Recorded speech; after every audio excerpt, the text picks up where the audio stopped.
Bem, bom dia a todos. Bom dia. Prazer muito grande estar de volta com vocês aqui. Semana passada foi um culto muito gostoso, muito bom, especial, porque nós pudemos rever todo mundo. Vamos continuar assim. Igreja cheia, muito bom. Será melhor ainda quando nós pudermos eliminar esses bancos aí que nos incomodam e encher mais a igreja, trazer mais gente para poder cultuar o Senhor. Vamos orar. Pai, nós louvamos ao Senhor, bendizemos e agradecemos o nome santo do Senhor pela Tua graça, pela Tua misericórdia, pelo Teu cuidado, pelo amor que o Senhor tem mostrado para nós no dia a dia. Nós louvamos e bendizemos o nome santo do Senhor. E queremos pedir que esse culto seja um tempo especial para cada um de nós, seja agradável, que o Teu Santo Espírito tenha liberdade aqui no nosso meio e fale aos nossos corações para que nós possamos entender a Tua palavra, entender o que o Senhor tem para nós. Tudo seja feito para a honra e glória do nome do Senhor, é o que pedimos. Em nome de Jesus. Amém. Vamos abrir a palavra de Deus? 1 Coríntios, capítulo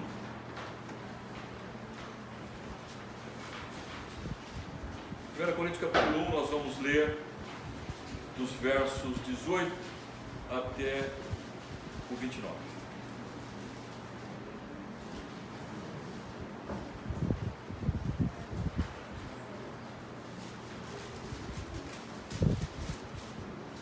Uma coisa que eu gosto muito aqui na frente, eu não sei se o Gabriel, o pessoal que prega também, quando a gente está aqui e escuta as Bíblias, esse barulhinho bonito, é gostoso, né? Vamos abrindo. Enfim, 1 Coríntios 1, de 18 a 29, diz assim a palavra de Deus: certamente a palavra da cruz é loucura para os que se perdem, mas para nós que somos salvos, poder de Deus. Pois está escrito: destruirei a sabedoria dos sábios e aniquilarei a inteligência dos entendidos. Onde está o sábio? Onde está o escriba? Onde o inquiridor desse século? Porventura não tornou Deus louca a sabedoria do mundo? Visto como na sabedoria de Deus o mundo não o conheceu por sua própria sabedoria. Aprove a Deus salvar aos que creem pela loucura da pregação, porque tanto judeus pedem sinais, como gregos buscam sabedoria, mas nós pregamos a Cristo crucificado, escândalo para os judeus, loucura para os gentios. Mas para os que foram chamados, tanto judeus como gregos, pregamos a Cristo, poder de Deus e sabedoria de Deus.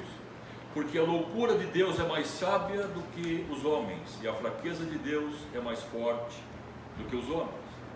Irmãos, reparai, pois, na vossa vocação, visto que não foram chamados muitos sábios segundo a carne, nem muitos poderosos, nem muitos de nobre nascimento. Pelo contrário, Deus escolheu as coisas loucas do mundo para envergonhar os sábios.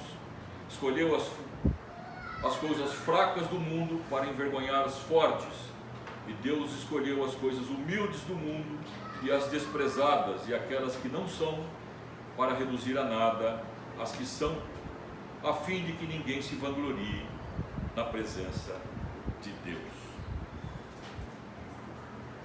A igreja de Corinto foi fundada pelo apóstolo Paulo. Depois ele saiu de Corinto, morando numa outra região, mas era uma igreja dividida. Os crentes estavam tomando partidos, identificando com alguns líderes. Apolo era um deles. A gente fala muito de Paulo, todo mundo conhece, Pedro, todo mundo conhece, mas pouca gente sabe de Apolo. Vou falar rapidamente sobre Apolo. Ele era um judeu, nascido em Alexandria, estudado, poderoso nas palavras, como diz a palavra de Deus. Mas ele chegou em Corinto pregando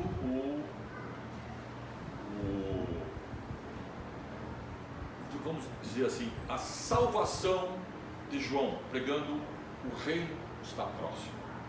Aí a dona Áquila e o seu Áquila e a dona Priscila discipularam e ele começou a trabalhar na igreja de Corinto.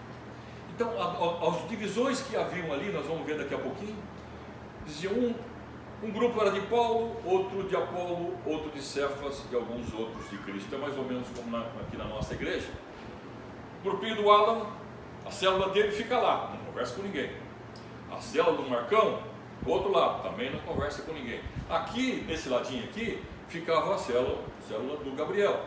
Também não conversava com ninguém entre eles, e eram essas panelinhas, e ninguém se entendia. E tinha aqueles que diziam, não, eu não sou nenhum deles, eu sou de Cristo. Os mais espirituais. Segundo a tradição, esse Apolo, ele foi um dos 70 que o Senhor Jesus enviou. Nós podemos ver isso lá em Lucas capítulo 10, verso de 1 a 24, mas não importa, não interessa, não é o foco de hoje. Ele foi um dos 70 enviados para pregar para Israel, um dos 70 discípulos. E esses grupos faziam divisão na igreja. E havia também outro tipo de divisão entre os ricos e os pobres, entre aqueles que eram judeus e os gentios, e aqueles que eram os mais, vamos colocar assim, estudados e os menos estudados. Então, a igreja era uma coxa de retalhos, ninguém se entendia ali. E Paulo escreve a respeito disso. O problema era tão grande que, se nós voltarmos aqui um pouquinho, na mesma página, nos versículos de 10 a 13, Paulo dá uma puxada de orelha no pessoal. Rogo-vos, pois, irmãos, versículo 10, capítulo 1, pelo nome do nosso Senhor Jesus Cristo, que faleis todos a mesma coisa, e que não haja entre vós divisões, antes sejais inteiramente unidos na mesma disposição mental e no mesmo parecer. Pois a vosso respeito, meus irmãos, eu fui informado pelos da casa de Cloe que há contendas entre vós. Refiro-me ao fato de cada um de vós dizer: eu sou de Paulo, eu sou de Apolo, eu sou de Cefas, eu sou de Cristo. Acaso Cristo está dividido? Foi Paulo crucificado em favor de vós? Ou fostes porventura batizados em nome de Paulo?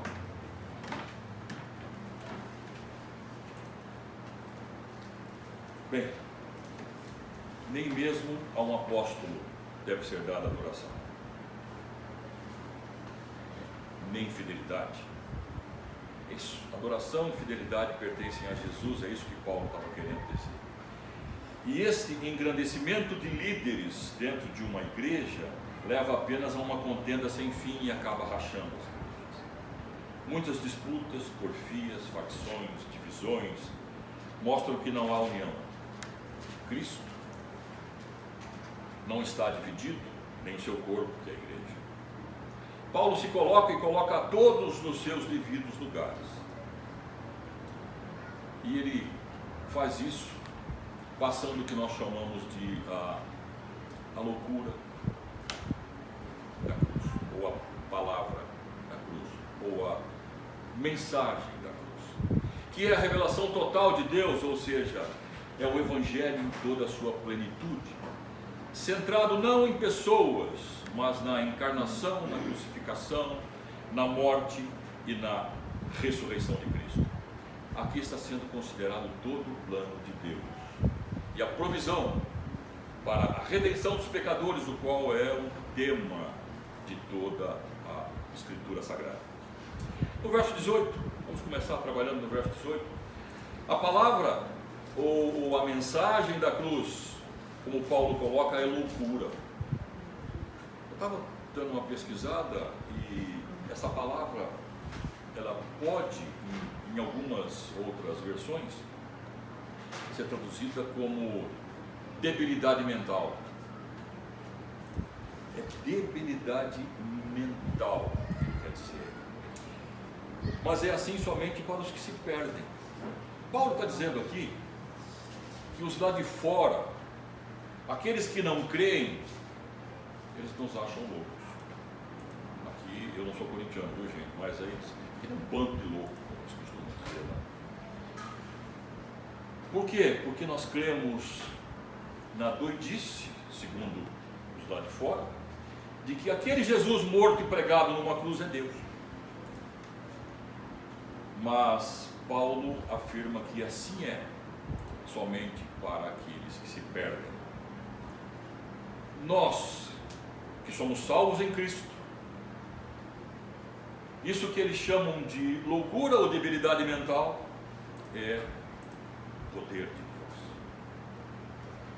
Cada pessoa está ou no caminho da salvação, que é um processo de santificação, que só vai estar completo quando nós estivermos com o Senhor na glória, ou no caminho da destruição de si mesmo, que culminará no juízo do trono branco. A respeito de uma pessoa, a palavra da cruz é que determinará em qual caminho se está. Para os que rejeitam a Cristo, estão no processo de destruição, o Evangelho é loucura. Mas para nós, para aqueles que creem, é sabedoria e poder de Deus. No verso 19, o apóstolo Paulo cita um trecho de Isaías 29:14, nós não precisamos ler, mas ele está enfatizando que a sabedoria do homem será destruída. Esta profecia de Isaías terá o seu cumprimento também nos últimos dias, quando o Senhor estabelecer o seu reino e toda a sabedoria humana for destruída. Aqui eu me lembro de Tiago, capítulo 3, no verso 15, onde diz que a sabedoria dos homens é terrena, animal e demoníaca. Nada vem do Senhor. Esse tipo de sabedoria não vem de Deus. Verso 20, o apóstolo Paulo pergunta: onde está o sábio? Sábio aos olhos do mundo, aquele que interpretava a lei. Onde está o escriba? Aqueles que transcreviam a lei e se achavam também maiores que os outros. Onde o inquiridor desse século, também pode ser o questionador, aqueles que eram versados em filosofia e gostavam de debates. Lá em Atos capítulo 17, eles chegaram a chamar Paulo de tagarela. Verso 21 nos diz que, como pela sua própria sabedoria, o mundo não conheceu a Deus. Pelo contrário, o mundo rejeita a Deus. Até hoje é assim, desde a época de Paulo. Deus, pela sua imensa sabedoria, quis por sua própria vontade, através da loucura da palavra, da cruz, salvar aqueles poucos que creram nessa aparente insensatez e salvá-los pela fé. Verso 22 diz assim: judeus buscam sinais, mais do que lhes foi dado. Incrédulos queriam ver algo sobrenatural. No entanto, se recusavam a aceitar o mais glorioso de todos os sinais de Deus, ou seja, o Messias sendo apresentado ao seu povo, nascido de uma virgem, crucificado, ressuscitado. E na verdade, o sinal era uma pedra de tropeço para eles. Romanos capítulo 9, por favor, Lucas, nos versos 31 a 33, o apóstolo Paulo dá essa informação. Romanos 9, de 31 a 33, diz assim a palavra de Deus: e Israel, que buscava a lei e justiça, não chegou a atingir essa lei. Por quê? Porque não decorreu da fé, e sim como das obras. Tropeçaram na pedra de tropeço, como está escrito: eis que eu ponho em Sião uma pedra de tropeço e rocha de escândalo. Aquele que nela crê não será confundido. Pedra de tropeço. Nosso Senhor foi uma pedra de tropeço para com os judeus. E lá em Mateus 16:4, não preciso abrir não, só vou citar, falando a respeito de sinais. Judeus pediam sinais, o Senhor Jesus vira e diz assim: o único sinal que vocês vão ter é o sinal de Jonas. E aí ele se retira. O que ele quis dizer com o sinal de Jonas? Jonas esteve na barriga do grande peixe 3 dias e 3 noites. Assim esteve o Senhor no interior da terra antes de ser ressuscitado. Judeus buscavam sinais, gregos buscavam sabedoria. Isto é, eles queriam provas que satisfizessem a razão humana, por meio de ideias que eles pudessem apresentar, discutir, debater, da mesma forma que os filósofos de Atenas, como eu citei agora há pouco, lá em Atos 17, eles não eram sinceros, eles não tinham interesse pela verdade. Eles só queriam discutir por discutir, ver, saber das novidades e questionar. Verso 23, Paulo afirma que o sinal verdadeiro e a única sabedoria verdadeira é Jesus, o Cristo crucificado. E essa era a grande mensagem que ele, Paulo, se propôs a pregar. Ele fala isso em 1 Coríntios capítulo 2, versos 1 e 2, na mesma página, um pouquinho para frente. Eu, irmãos, quando fui ter convosco, anunciando-vos o testemunho de Jesus, não o fiz com ostentação de linguagem ou de sabedoria, porque eu decidi nada saber entre vós, senão a Jesus Cristo, o crucificado. Por que ele pregava isso? Porque somente essa mensagem tem o poder para salvar todo aquele que crê. Que era escândalo para os judeus, porque eles não admitiam que o seu Messias, que eles esperavam um grande general, um grande libertador, viesse como uma pessoa de Jesus.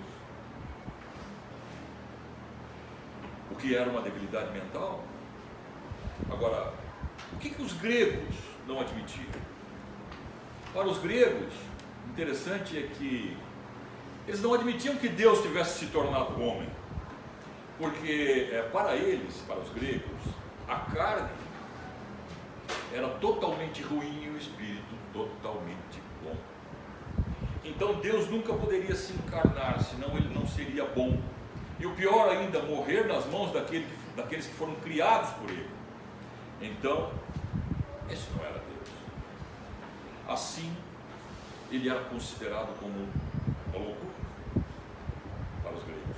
Mas no verso 24, nós, os que fomos chamados, tanto como judeus como gregos, o Evangelho, a mensagem da cruz é poder de Deus e sabedoria de Deus.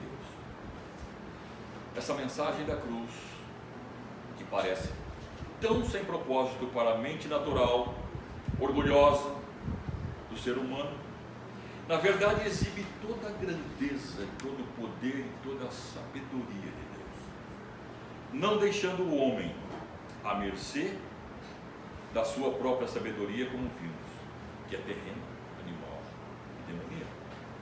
Até porque, como diz o apóstolo, a loucura ou a debilidade mental ou a debilidade de Deus é mais sábia do que os homens, e a fraqueza de Deus é mais forte do que qualquer força humana. E no verso 26, o Senhor Deus despreza a sabedoria humana, não apenas vetando-a como um meio de conhecê-lo, mas também por ele ter escolhido os humildes.